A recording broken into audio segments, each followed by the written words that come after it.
Olá, meu amigo e minha amiga, seja bem-vindo a mais um editorial do nosso canal. Eu sei que a gente está tratando muito sobre as pautas internacionais, sobre a guerra. E a gente vai continuar mesclando aqui todo esse contexto, porque está interferindo muito, inclusive, na nossa política interna aqui. A esquerda é pró-Hamas, pró-terrorista, e a direita é pró-Israel, a quem foi agredido, atacado. E a gente vai tratar disso. Só que a gente precisa falar das nossas pautas internas. Os conflitos ainda estão aí. O atrito entre a STF e o Legislativo ainda está acontecendo. A atuação dos governadores, os conflitos entre governadores e o próprio governo federal estão acontecendo.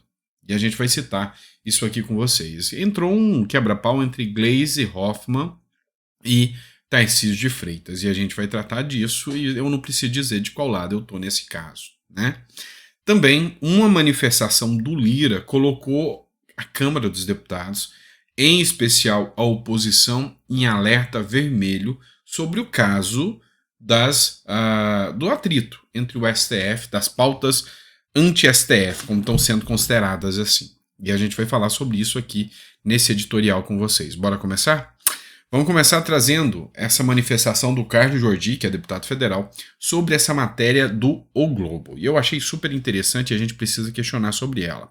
Lira sinaliza a ministros do Supremo Tribunal Federal que vai engavetar as pautas anti-STF na Câmara. Segundo informações, o presidente da casa indica a magistrados que a limitação das decisões individuais de integrante da corte e imposição de mandatos, iniciativas que ganham força no Senado, não serão pautadas na Câmara. Eu tenho um projeto, eu entreguei na mão do Kim Kataguiri, o Kim Kataguiri não quis abraçá-lo. Eu entreguei na mão do Marcel Van Hatten, que não quis abraçá-lo, que se chama PEC da Pauta Popular. Entreguei na mão do Cajuru, que pegou para fazer, mas engavetou o negócio e não põe o negócio para andar. Na minha visão, há um poder negativo do Lira e do Pacheco de travar as pautas, travar impeachment, travar pauta. Afinal, o poder emana do povo, tem mais de 513 deputados e 81 senadores que foram eleitos pelo povo.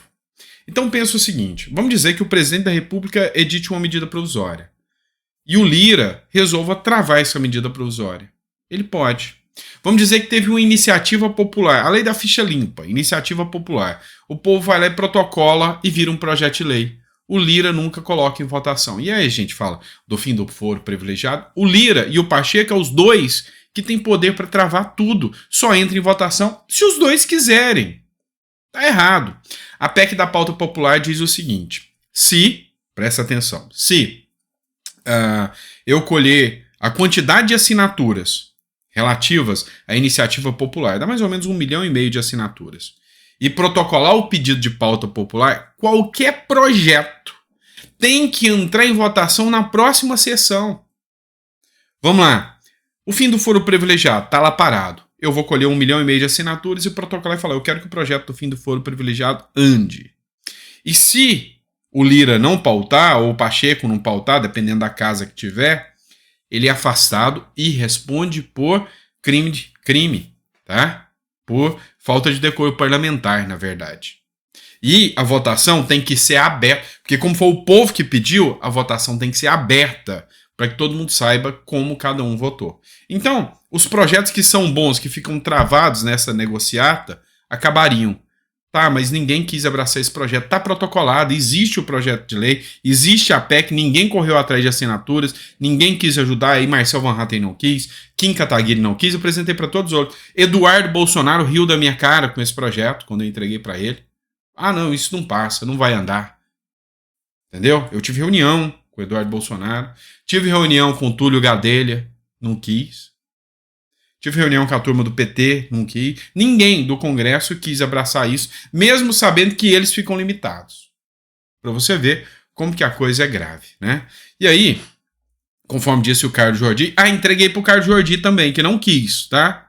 Se isso for verdade, manteremos obstrução permanente. estamos nos matando, trabalhando para que haja uma resposta do Congresso Nacional para restabelecer nossas prerrogativas parlamentares e a harmonia entre os poderes e o presidente da Câmara. Anuncia que não ajudará nesse sentido. Buscaremos uma reunião com o presidente Rodrigo Pacheco semana que vem para encontrar uma saída para esse momento grave em que um poder se deixa subjugar ao judiciário.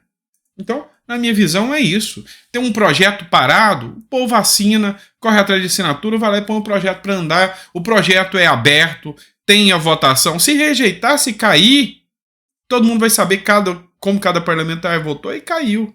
Mas a má vontade dos deputados em relação a esse projeto tá lá, já tem a PEC. Chama-se PEC da Pauta Popular. Pesquisa no YouTube que você vai ver aí. Pesquisa na internet que você vai ver a PEC da Pauta Popular. O projeto foi feito. Vamos falar da Gleisi Hoffmann agora, tá? Gleisi Hoffmann tá pistola com o Tarcísio de Freitas, né? E se acredita que eu vou apoiar quem? Gleisi ou Tarcísio? Tarcísio, lógico. Tá rolando aqui um trem intercidades, tá? E esse trem intercidades é o que vai ligar as cidades de São Paulo, tá? E, se eu não me engano, me fugiu o nome da cidade. Entre São Paulo, tem um projeto para São Paulo e Rio, e tem um projeto também para São Paulo e Campinas, tá? Campinas, uma cidade gigantesca. E aí a Gleisi Hoffmann falou que o Tarcísio, que anunciou esse projeto, é oportunista, porque esse projeto é do governo federal, tá dentro do PAC, e isso é graças ao governo Lula. E aí ele fez um evento para falar do trem e não trouxe o secretário do governo Lula, não citou o governo Lula, não falou do governo Lula. Querendo só palanque político, né? O negócio é fazer na prática e parar com essas picuinhas e ir trabalhar e fazer a coisa dar certo. Esse que é o ponto. Mas essa mesma Gleisi que combate aí o Tarcísio, que reclama porque o Tarcísio não deu vinculação ao governo Lula, e talvez porque não quer se alinhar com isso, né? Ficou pistola com a reação de Israel. Falou que a reação de Israel é uma brutalidade ainda mais abrangente que os ataques do Hamas, diz Gleisi.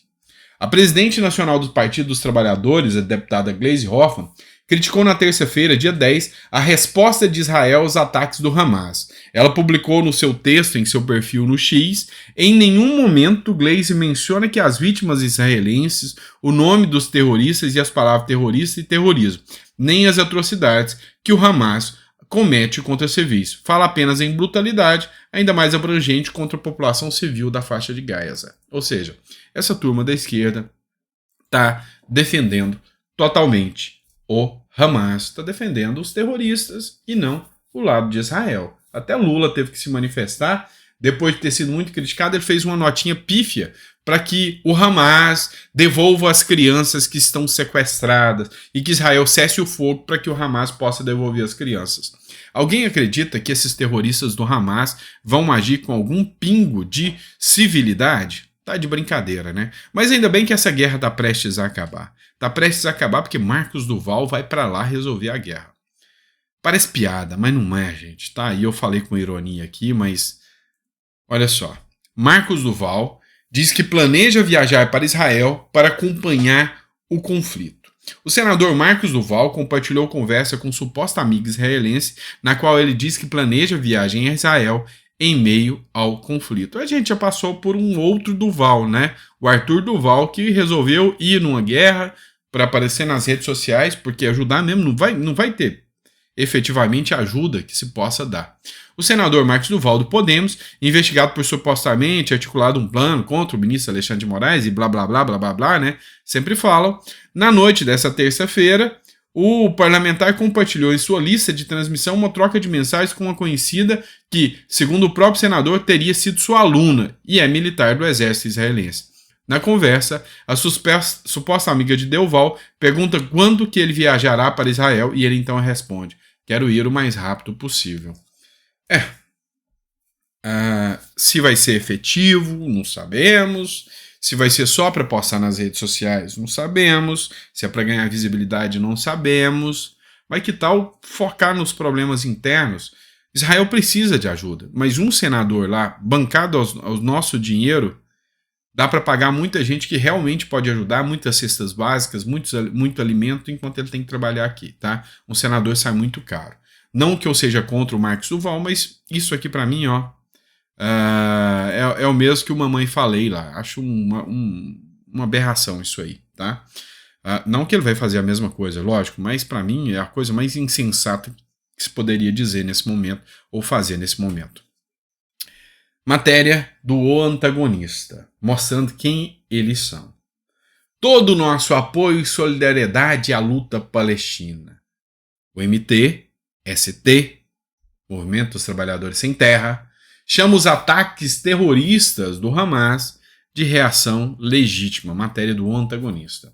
3 dias após os massacres cometidos pelo Hamas em Israel, o Movimento dos Trabalhadores Sem Terra afirmou que a resistência palestina, desde Gaza, reagiu com maneira legítima e que continuará defendendo o direito legítimo desses povos a reagir contra a opressão. Arrancar a cabeça de bebê é maneira legítima?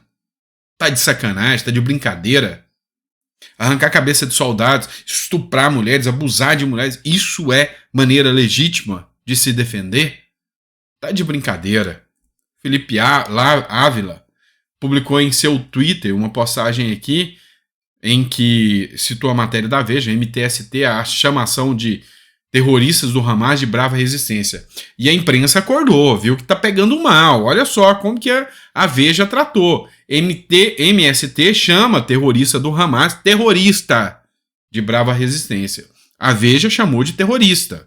Seguiremos apoiando e defendendo o direito legítimo dos povos a reagir contra a opressão. E o Felipe Dávila, do Partido Novo, foi candidato a presidente. Um terrorista reconhece ao outro. E uma grande perda, tá? Confesso a vocês que o meu voto no primeiro turno foi Felipe Dávila, tá? Eu não faço voto útil. No primeiro turno foi Felipe Dávila. Eu acho que é uma voz sensata, uma voz que poderia ter feito uma diferença no Brasil. Mas vamos ver o que dá, né? Lula, por sua vez, se manifestou e dessa vez citou aqui o Hamas. Quero fazer um apelo ao secretário-geral da ONU, Antônio Guterres, e à comunidade internacional para que, juntos e com urgência, lancemos mão de todos os recursos para pôr fim à mais grave violação dos direitos humanos no conflito Oriente Médio. Crianças jamais poderiam ser feitas reféns, não importa que lugar do mundo. É preciso, a primeira vez que ele cita o Hamas, tá? Primeira vez. É preciso que o Hamas liberte as crianças israelenses que foram sequestradas de suas famílias. É preciso que Israel cesse o bombardeio para que as crianças palestinas e suas mães deixem a faixa de Gaza através da fronteira com o Egito. É preciso que haja um mínimo de humanidade e insanidade, na insanidade da guerra. O Brasil, na presidência do Conselho de Segurança da ONU, se junta aos esforços para que cesse de imediato e definitivo o conflito e continuará trabalhando para a promoção da paz e a defesa dos direitos humanos. Vamos lá. Tem sensatez no que o Lula disse? Tem sim. De certa forma, sim. Uma pausa. Deixa que as crianças palestinas saiam, mas aí os soldados vão sair também, tá? As mulheres e as crianças palestinas não deveriam sofrer a retaliação, mas é o efeito colateral de uma guerra que a Palestina começou, infelizmente. Então, sim, deveria sair, só que o problema é que o Hamas está utilizando essa gente como escudo. O Hamas é monstruoso, usa tanto as crianças sequestradas da Palestina, as idosas, as mulheres, e isso, sem sombra de dúvida, tem um fundamento, eles querem utilizar isso, são utilizadas como escudo, e as próprias mulheres deles. Lembro que o Pedro Doria falou, o Hamas sabia de todos os impactos que seriam feitos a partir dessa guerra. Pois é grave, é grave. E tem gente que se manifesta aí, e a manifestação do Lula, embora coerente nesse ponto, tá, de que tem que retirar as crianças, é uma passação de pano que não trata com a devida seriedade que precisa. Hamas é grupo terrorista, tem que deixar muito claro isso, é um grupo terrorista, é falar sobre a morte dos brasileiros, é falar sobre a morte dos civis, é falar sobre crianças degoladas, tudo isso teria que ter uma postura mais séria, mas a gente sabe muito bem de que lado essa turma da esquerda tá, né? Infelizmente, tá certo? É isso, pessoal, espero que vocês tenham gostado do nosso editorial. a gente volta com mais conteúdo para vocês, tá bom? Abraço.